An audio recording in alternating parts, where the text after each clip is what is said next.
Dans un petit village niché au creux d'une vallée verdoyante, vivait Adrien, un jeune homme au regard vif et au cœur débordant de rêves.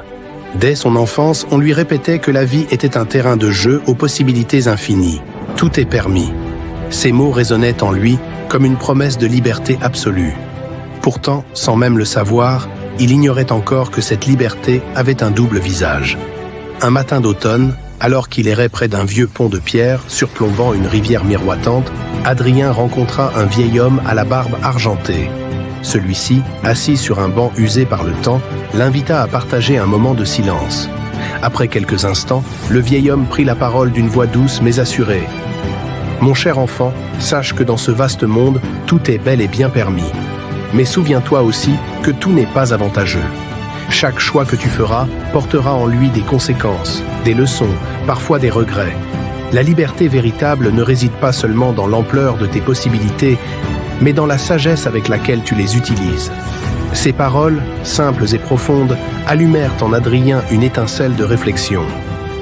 Il décida alors de quitter le confort familier de son village pour partir à la découverte du monde et surtout de lui-même.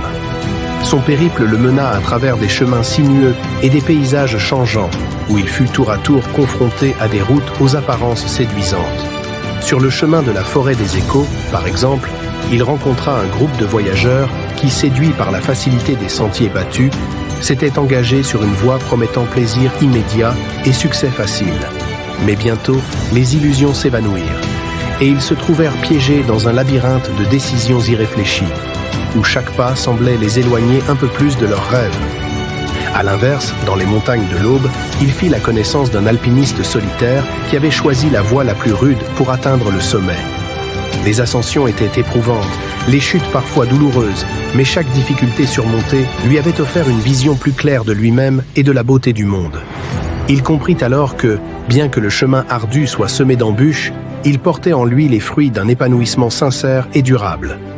Au fil de ses rencontres et de ses expériences, Adrien réalisa que la véritable leçon ne consistait pas à se contenter de faire ce qui est permis, mais à choisir ce qui est réellement avantageux pour son esprit et son cœur.